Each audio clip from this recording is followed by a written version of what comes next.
The Secretary General is on his way to Egypt from Tunisia, where he was over the weekend. He spoke yesterday at the Arab League summit and appealed for the unity of the Arab world as a fundamental condition for peace and prosperity in the region. The Secretary General said he was encouraged by the recent progress in Libya towards convening the National Conference, adding it is high time Libya achieves unified institutions and concludes transitional stages with general elections. Regarding Syria, he stressed that the resolution of the Syrian conflict must guarantee the unity and territorial integrity of Syria, including the occupied Golan. This morning, he visited the Bardo Museum in Tunis, where he laid a wreath to honor the victims of the 2015 terrorist attacks. He also met today with the President of the Assembly of the Representatives of the People, Mohamed Nasser, and met with university students. Speaking to the students about ongoing conflicts, especially in the Arab world, Guterres said the best way to prevent such conflicts from starting out was not only investing in preventive diplomacy, but also investing in development, showing respect for human rights, and having democratic institutions and building society that are based on tolerance. He also had a meeting with the Tunisian president, Beji Caid Essebsi, and they spoke at the press to the press afterwards, and the Secretary General thanked Tunisia for its generosity and solidarity with Libyan refugees. And those remarks were issued. During the visit, he also met with representatives of civil society who shared their views with him. He praised the role of civil society had played in the consolidation of democratic transition in Tunisia and praised their resilience and perseverance. He also inaugurated the new UN house, known as the La Maison Bleue, and met with the UN team there. And on Saturday, he met with the Libyan Quartet and held a joint press conference afterwards with and his special representative for Libya, Hassam Salameh, was also present. And the quartet brings together the UN, the African Union, the League of Arab States, and the European Union. Back here, the Deputy Secretary General, Mina Mohammed, spoke at the opening this morning of the 52nd session of the Commission on Population and Development. She said that since the 1994 Cairo Conference on Population and Development, fewer persons are living in extreme poverty. The risk of maternal health has declined by more than 40%, and primary education has expanded the horizons of millions of people. But she added there are gaps in the implementation and many challenges remain. She also warned that our efforts on some sustainable development goals are not keeping pace with population growth. When we look at targets on poverty in the least developed countries or on child marriage or on people living in urban slums, she said while the percentage of affected persons may be declining, the total number is rising. And my guests in a short while will speak to you about the current Commission on Population Development. Will be Ambassador Courtney Rattray, the permanent representative of Jamaica to the United Nations and chair of the 52nd session. Natalia Canham, the executive director of the UN Population Fund, and John Wilmoth, the director of the Population Division of the Department of Economic and Social Affairs. Turning to Cyclone Idai, on Mozambique, our humanitarian colleagues said the official death toll following the tropical cyclone rose to above 500 as of Saturday. That's according to government figures. More than 140,000 people are sheltering in 161 sites, including schools and community centers across the area of Manica, Sofala, Tete, and Zambezia. To ward off the waterborne diseases, 11 cholera treatment centers have been established, 9 of which are operational in Beira and other locations. A cholera vaccination campaign will begin this Wednesday, April 3rd. Some 258 cases have been reported in the last 24 hours. There are also high risks of the spread of vector-borne diseases, with 276 malaria cases also reported in the affected areas. Tomorrow, the Economic and Social Council will convene a special meeting on the response to Cyclone Idai in Mozambique, Malawi, and Zimbabwe. That starts at 10 a.m. The Deputy Secretary General, Mina Mohammed, will address the meeting, as well as Emergency Relief Coordinator, Mark Lowcock, and he will speak to the response. The meeting will also discuss how to support a well-coordinated response, focusing on immediate humanitarian needs, as well as sustainable and risk-informed medium and long-term recovery and reconstruction in the aftermath of the storm. And the High Commissioner for Human Rights, Michelle Bachelet, urged today the government of Brunei to stop entry into force of a new penal code which would enshrine in legislation cruel and inhumane punishment in breach of international human rights law, including death by stoning. Her statement is available on the Human Rights website. And in Mali, the UN peacekeeping mission there reports continued intercommunal violence in the central part of the country, with multiple attacks occurring over the weekend in Bandiagara district in the Mopti region. The mission said that unidentified armed assailants targeted villages 50 kilometers southwest of Bandiagara town on Saturday, leaving at least one person dead and another wounded. Scores of houses and granaries were burnt. Cattle was raided, and on Sunday, an attack on Kassa, a village located near Bandiagara, resulted in 3 people killed and 1 wounded. The peacekeeping mission has deployed a rapid reaction force of peacekeepers towards Bandiagara Cercle to support Malian armed forces to restore security and protect civilians, including air support to deter further attacks. The UN mission on the ground also increased patrols in Bangas and Koro in the Mopti region in response to recent developments. The head of the mission, Mohamed Salif Anadif, called on all parties to remain calm and refrain from further violence. He reiterated the UN's commitments to spare no efforts to ensure that the perpetrators are brought to justice. Turning to Syria, heavy rains affected tens of thousands of civilians, including many internally displaced people, and has also affected crops across northern Syria over the past 2 days. In 14 IDP camps in Idlib Governorate were also impacted by flooding, infecting 40,000 people, blocking roads and leading to suspension of schools in some instances. In Aleppo Governorate, which also hosts a significant number of displaced people, were also affected, with tents destroyed in several camps. A hospital in rural Aleppo was also shut down due to the flooding. Some 40 villages were reportedly flooded in Kamishli city in Halhasake Governorate. The UN has distributed 150 ready-to-eat rations and 1,000 food rations to affected people sheltered in schools in the towns of Tel Hamis, and deployed heavy machinery to the town to channel water and build sand barriers. Several houses collapsed and crops were reportedly damaged. Should rain continue, there are concerns of dams overflowing. And just flagging something from Friday, 45 countries announced new pledges to the peacekeeping ministerial meeting on Friday afternoon. They pledged to generate specialized capabilities, including rapidly deployable units, training and capacity building support to accelerate the full implementation of the Women, Peace and Security agenda. A note to correspondence was issued. Tomorrow we will mark here World Autism Day, and we will hold events to commemorate the day with the theme Assistive Technologies, Active Participation. Access to such technologies is a key prerequisite to autistic people exercising their fundamental rights and freedom. In a message to mark the day, Secretary General said that we need to deliver the promise of the 2030 Agenda for Sustainable Development, and that we leave no one behind. This means removing remaining barriers, especially access to affordable technologies that people with autism can participate fully and reach their full potential. We have more details on the events in my office.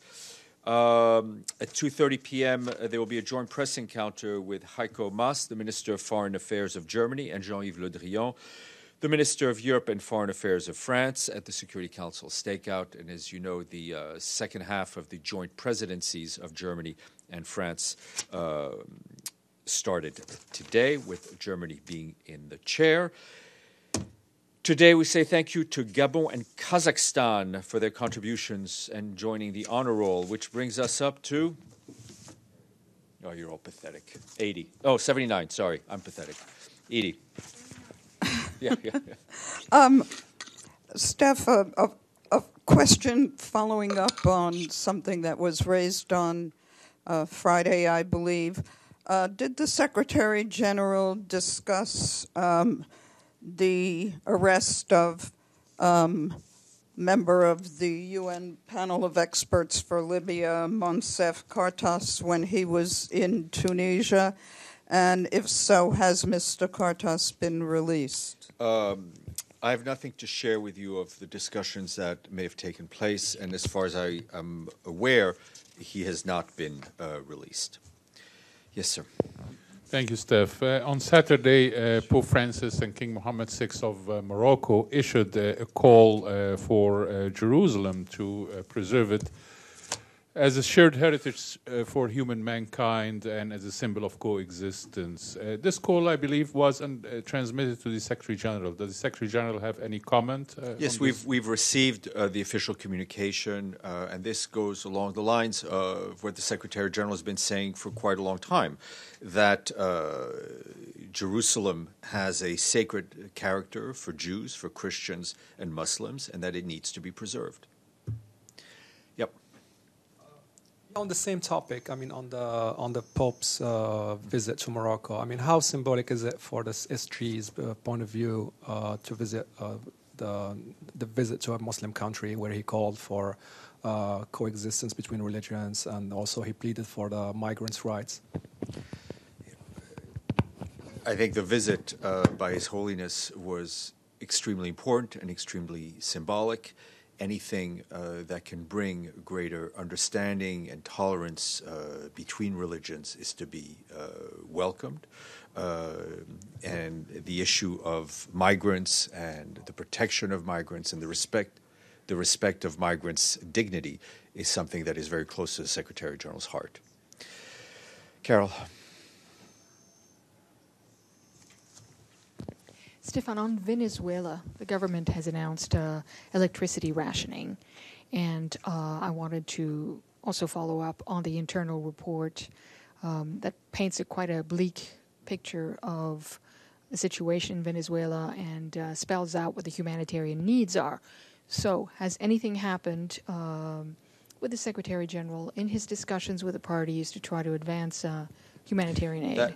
The draft report, which I think was widely leaked last week, is exactly that. It's a draft. It remains a work in progress.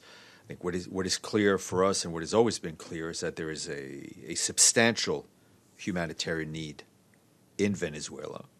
And we're continuing, our country team is continuing to work on that assessment and trying to help the people of Venezuela have their needs met in that sense. Mr. Klein. Yes, if I heard you correctly, I think you said that the Secretary... Well, thank you. I've been traveling. I believe you said the Secretary General had indicated about Syria and its territorial integrity, that would include, in his words, occupied Golan Heights.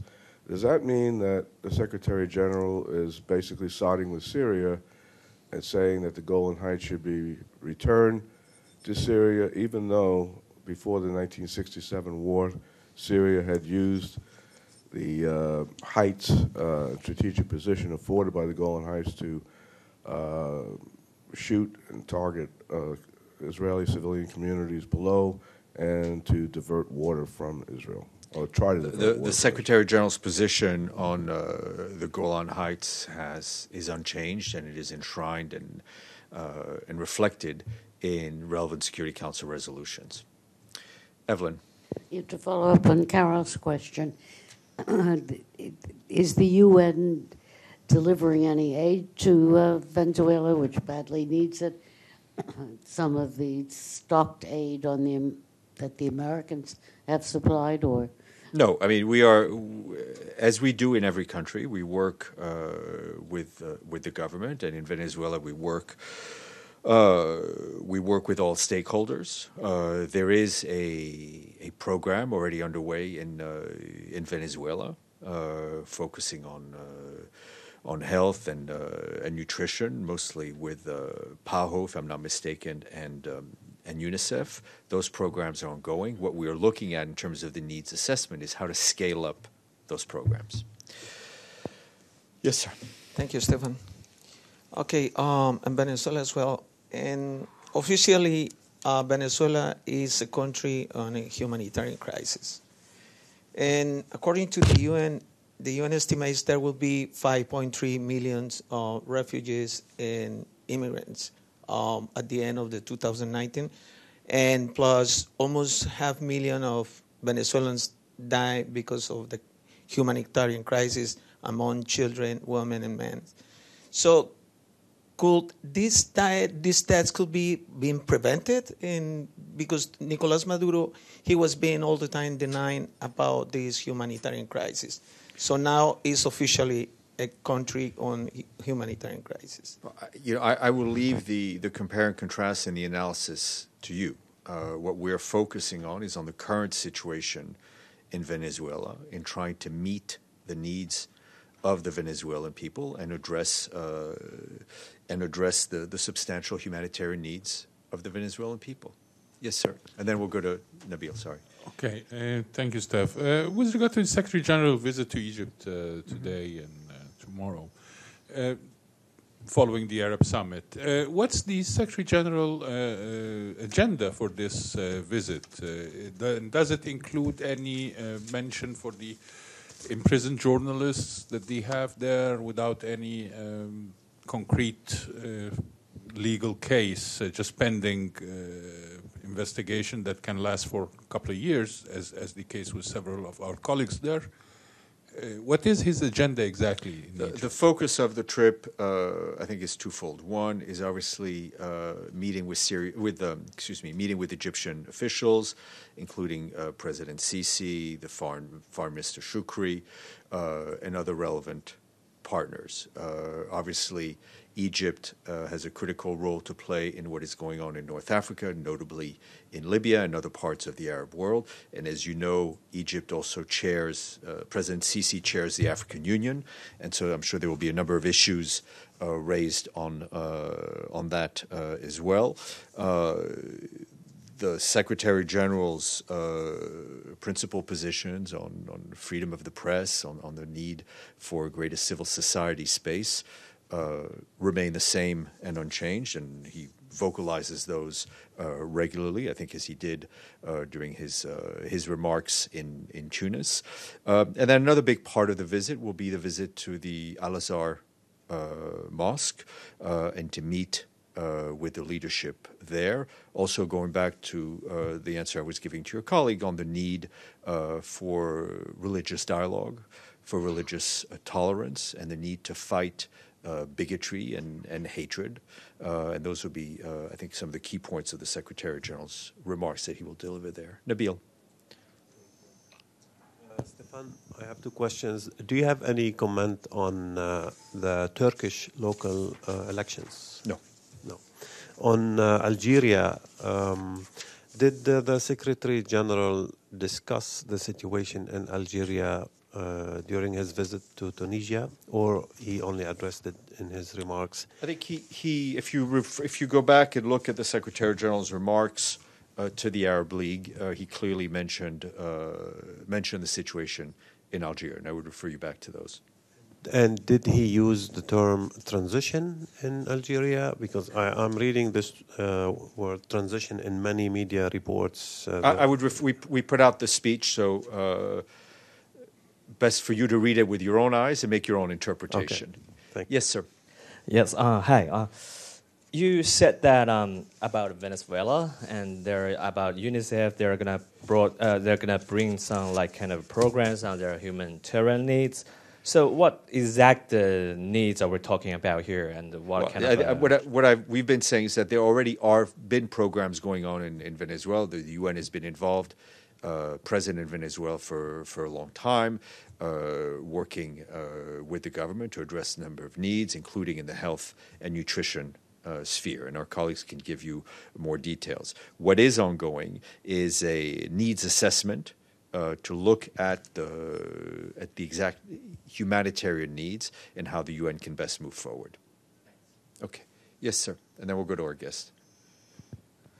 Thanks, Stéphane. Is the Secretary General going to raise the issue of Mustafa Qasim, an American citizen who was rounded up with hundreds of others in 2013 in Egypt and Cairo and convicted in a trial in 2018, who's now serving a 15-year sentence that some have considered a little bit excessive because the trial was not considered properly done. I will check. I'm not personally aware of that case, but I will check. Okay, thank you. All right. Thank you. I will go to our guests. Don't go away.